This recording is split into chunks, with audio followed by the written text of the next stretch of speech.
Thomas Lanier Williams III, March 26, 1911 to February 25, 1983, known by his pen name Tennessee Williams, was an American playwright and screenwriter. Along with contemporaries Eugene O'Neill and Arthur Miller, he is considered among the three foremost playwrights of 20th-century American drama. At age 33, after years of obscurity, Williams suddenly became famous with the success of The Glass Menagerie, 1944, in New York City. He introduced plastic theater in this play, and it closely reflected his own unhappy family background. It was the first of a string of successes, including A Streetcar Named Desire, 1947, Cat on a Hot Tin Roof, 1955, Sweet Bird of Youth, 1959, and The Night of the Iguana, 1961. With his later work, Williams attempted a new style that did not appeal as widely to audiences. His drama A Streetcar Named Desire is often numbered on short lists of the finest American plays of the 20th century alongside Eugene O'Neill's Long Day's Journey into Night and Arthur Miller's Death of a Salesman. Much of Williams's most acclaimed work has been adapted for the cinema. He also wrote short stories, poetry, essays, and a volume of memoirs. In 1979, 4 years before his death, Williams was inducted into the American Theatre Hall of Fame. Throughout his life, Williams remained close to his sister, Rose, who was diagnosed with schizophrenia as a young woman. In 1943, as her behavior became increasingly disturbing, she was subjected to a lobotomy, requiring her to be institutionalized for the rest of her life. As soon as he was financially able, Williams moved Rose to a private institution just north of New York City, where he often visited her. He gave her a percentage interest in several of his most successful plays, the royalties from which were applied toward her care. The devastating effects of Rose's treatment may have contributed to Williams's alcoholism and his dependence on various combinations of amphetamines and barbiturates. After some early attempts at relationships with women, by the late 1930s, Williams began exploring his homosexuality. In New York City, he joined a gay social circle that included fellow writer and close friend Donald Wyndham, 1920-2010, and Wyndham's then-boyfriend Fred Melton. In the summer of 1940, Williams initiated a relationship with Kip Kiernan, 1918-1944, a young dancer he met in Provincetown, Massachusetts. When Kiernan left him to marry a woman, Williams was distraught. Kiernan's death 4 years later at age 26 was another heavy blow. 30. On a 1945 visit to Taos, New Mexico, Williams met Pancho Rodriguez y Gonzalez, a hotel clerk of Mexican heritage. Rodriguez was prone to jealous rages and excessive drinking, and their relationship was tempestuous. In February 1946, Rodriguez left New Mexico to join Williams in his New Orleans apartment. They lived and traveled together until late 1947, when Williams ended the relationship. Rodriguez and Williams remained friends, however, and were in contact as late as the 1970s. Williams spent the spring and summer of 1948 in Rome in the company of a young man called Raffaello, in Williams's memoirs. He provided financial assistance to the younger man for several years afterward. Williams drew from this for his first novel, The Roman Spring of Mrs. Stone. Characters in his plays are often seen as representations of his family members. Laura Wingfield in The Glass Menagerie is thought to be modeled on his sister Rose. Some biographers believe that the character of Blanche Dubois in A Streetcar Named Desire also is based on her, and that the mental deterioration of Blanche's character is inspired by Rose's mental health struggles. Amanda Wingfield in The Glass Menagerie generally was taken to represent Williams's mother Edwina. Characters such as Tom Wingfield in The Glass Menagerie and Sebastian in Suddenly, Last Summer were understood to represent Williams himself. In addition, he used a lobotomy as a motif in Suddenly, Last Summer. The Pulitzer Prize for Drama was awarded to A Streetcar Named Desire in 1948 and to Cat on a Hot Tin Roof in 1955. These two plays later were adapted as highly successful films by noted directors Elia Kazan, Streetcar, with whom Williams developed a very close artistic relationship, and Richard Brooks, Cat. Both plays included references to elements of Williams's life such as homosexuality, mental instability, and alcoholism. Although The Flowering Peach by Clifford Odets was the preferred choice of the Pulitzer Prize jury in 1955, and Cat on a Hot Tin Roof was at first considered the weakest of the 5 shortlisted nominees, Joseph Pulitzer Jr., chairman of the board, had seen Cat on a Hot Tin Roof and thought it worthy of the drama prize. The board went along with him after considerable discussion. Williams wrote The Parade, or Approaching the End of a Summer when he was 29, and worked on it sporadically throughout his life. A semi-autobiographical depiction of his 1940 romance with Kip Kiernan in Provincetown, Massachusetts, it was produced for the first time on October 1, 2006, in Provincetown by the Shakespeare on the Cape Production Company. This was part of the first annual Provincetown, Tennessee Williams Festival. Something Cloudy, Something Clear 1981 is also based on his memories of Provincetown in the 1940s. His last play went through many drafts as he was trying to reconcile what would be the end of his life. There are many versions of it, but it is referred to as in masks outrageous and austere. Thomas Lanier Williams III was born in Columbus, Mississippi, of English, Welsh, and Huguenot ancestry, the second child of Edwina Dakin, August 9, 1884 to June 1, 1980, and Cornelius Coffin, C.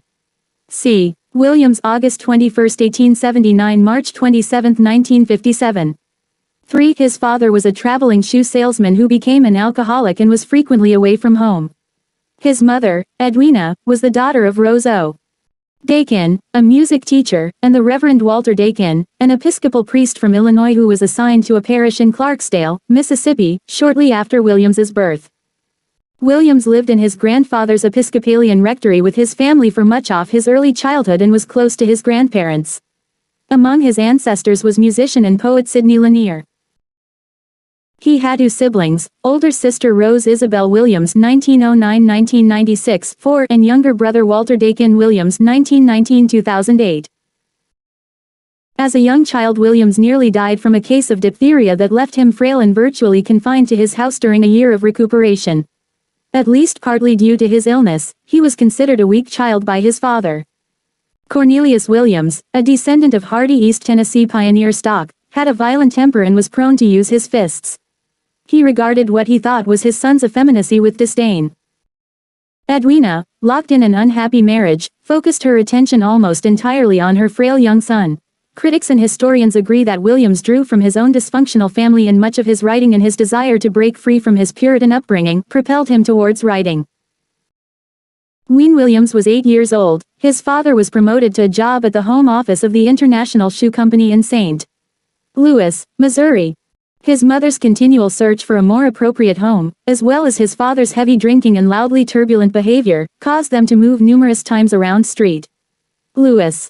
Williams attended Solden High School, a setting he referred to in his play The Glass Menagerie. Later he studied at University City High School. At age 16, Williams won third prize for an essay published in Smart Set, titled, Can a Good Wife Be a Good Sport? A year later, his short story, The Vengeance of Nitocris, was published as by Thomas Lanier Williams, in the August 1928 issue of the magazine Weird Tales. These early publications did not lead to any significant recognition or appreciation of Williams's talent, and he would struggle for more than a decade to establish his writing career. Later in 1928, Williams first visited Europe with his maternal grandfather Dakin. Poets and writers he most admired in his early years: Hart Crane, Arthur Rimbaud, Anton Chekhov. From the age of 10, William Shakespeare, Clarence Darrow, D.H. Lawrence, Catherine Mansfield, August Strindberg, William Faulkner, Thomas Wolfe, Emily Dickinson, William Ing, James Joyce, and Ernest Hemingway. As Williams was struggling to gain production and an audience for his work in the late 1930s, he worked at a string of menial jobs that included a stint as caretaker on a chicken ranch in Laguna Beach, California. In 1939, with the help of his agent Audrey Wood, Williams was awarded a $1,000 grant from the Rockefeller Foundation in recognition of his play Battle of Angels. It was produced in Boston, Massachusetts in 1940 and was poorly received. Using some of the Rockefeller funds, Williams moved to New Orleans in 1939 to write for the Works Progress Administration (WPA), a federally funded program begun by President Franklin D. Roosevelt to put people to work. Williams lived for a time in New Orleans' French Quarter, including 722 Toulouse Street, the setting of his 1977 play Vieux Carré. The building is now part of the historic New Orleans collection. The Rockefeller grant brought him to the attention of the Hollywood film industry, and Williams received a 6-month contract as a writer from the Metro-Goldwyn-Mayer Film Studio, earning $250 weekly.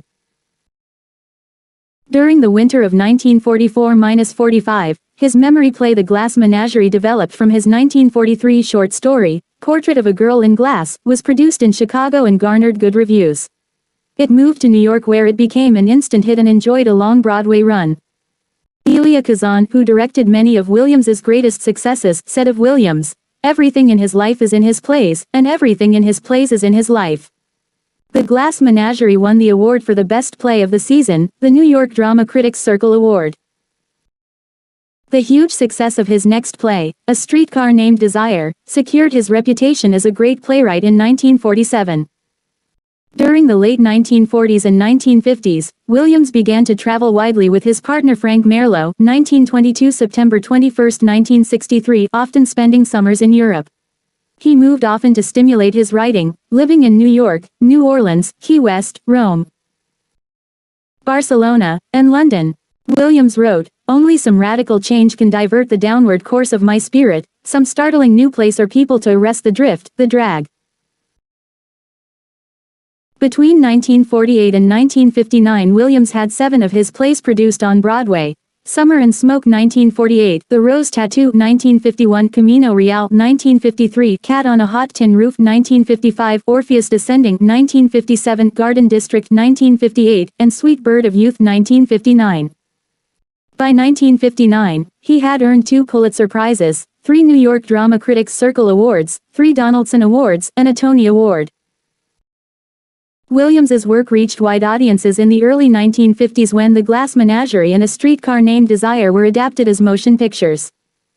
Later plays also adapted for the screen included Cat on a Hot Tin Roof, The Rose Tattoo, Orpheus Descending, The Night of the Iguana, Sweet Bird of Youth, and Summer and Smoke. After the extraordinary successes of the 1940s and 1950s, he had more personal turmoil and theatrical failures which, in the 1960s and 1970s, although he continued to write every day, the quality of his work suffered from his increasing alcohol and drug consumption, as well as occasional poor choices of collaborators.